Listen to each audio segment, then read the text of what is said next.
भोलेनाथ के भक्तों, आज हम सुनने जा रहे हैं एक ऐसी पवित्र कथा जिसे सुनकर उस श्रद्धा से पालन कर लेने मात्र से भगवान शिव और माता पार्वती की विशेष कृपा प्राप्त होती है।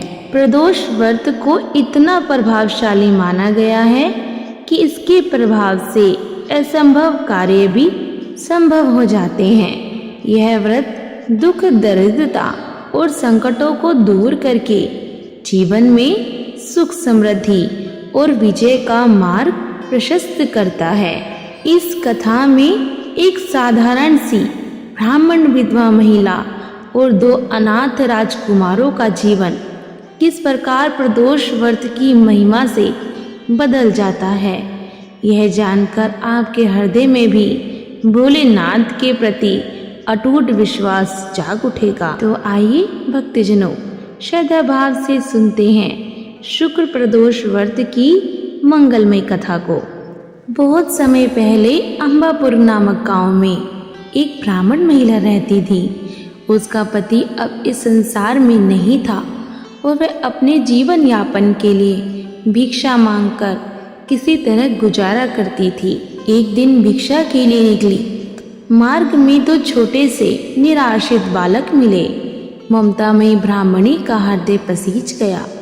उसने उन बच्चों को अपने घर ले जाकर अपने स्नेह से पालना शुरू किया। कुछ समय बीतने के बाद वह ब्राह्मणी उन दोनों बच्चों को लेकर ऋषि शांडिल्य के आश्रम पहुंची। उसने विनम्रता पूर्वक ऋषि से पूछा, गुरुदेव कृपया बताइए, ये मासूम बच्चे किस वंश के हैं? इनका वास्तविक परिचय क्या है? ऋषि शांडिल्य ने ध्यान किया और फिर बोले, ये दोनों विदर्भ देश के राजा के पुत्र हैं। इनके पिता का राज्य गंधर्व नरेश ने बलपूर्वक छीन लिया है। ये राजकुमार दर दर भटक रहे हैं। यह सुनकर ब्राह्मणी चिंतित हुई और बोली, गुरुदेव इन बच्चों को उनका खोया हुआ राज्य कैसे मिलेगा? कृपा कर कोई उपाय बताएं। ऋषि ने शांत स्वर में उत्तर दिया, बेटी, भगवान शिव का प्रदोष व्रत अत्यंत प्रभावशाली है। यदि श्रद्धा और निष्ठा से इसका पालन किया जाए तो असंभव कार्य भी संभव हो जाता है। तुम और ये राजकुमार मिलकर प्रदोष व्रत का विधिवत पालन करो। ब्राह्मणी ने वही किया। उसने और दोनों राजकुमारों ने पूरे विश्वास और श्रद्धा से प्रदोष व्रत रखा। कुछ समय बाद बड़े राजकुमार का परिचय अंशुमति नामक कन्या से हुआ। दोनों का विवाह निश्चित हुआ। विवाह के समय अंशुमति के पिता ने राजकुमारों की दशा जानी और उनकी सहायता का संकल्प लिया। उन्होंने अपनी सेना संग मिलकर गंधर्व नरेश के विरुद्ध युद्ध किया।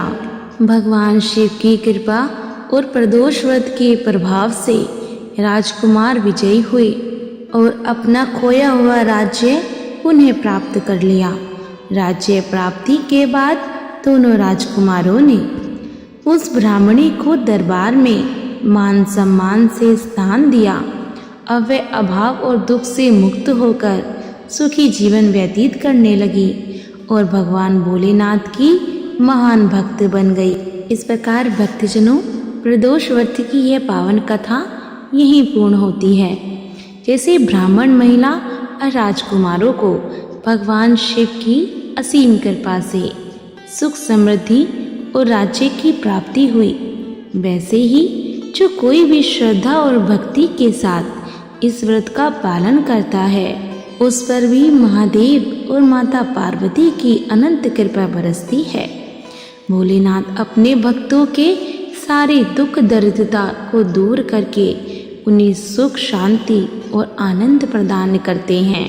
जो सच्ची श्रद्धा से इस कथा को सुनता है और हर हर महादेव का स्मरण करता है, उस पर भगवान शिव की कृपा सदा बनी रहती है। तो भक्तजनों, आओ मिलकर कहें, हर हर महादेव। श्रोताओं, अगर आपको ये कथा अच्छी लगी हो और आपने इससे कुछ सीख पाई हो तो कृपया इस वीडियो को लाइक करें, अपने मित्रों और परिवारजन के साथ शेयर करें और हमारे चैनल को सब्सक्राइब करना ना भूलें, ताकि ऐसी ही और भी पावन कथाएं और धार्मिक जानकारी आपको समय समय पर मिलती रहे।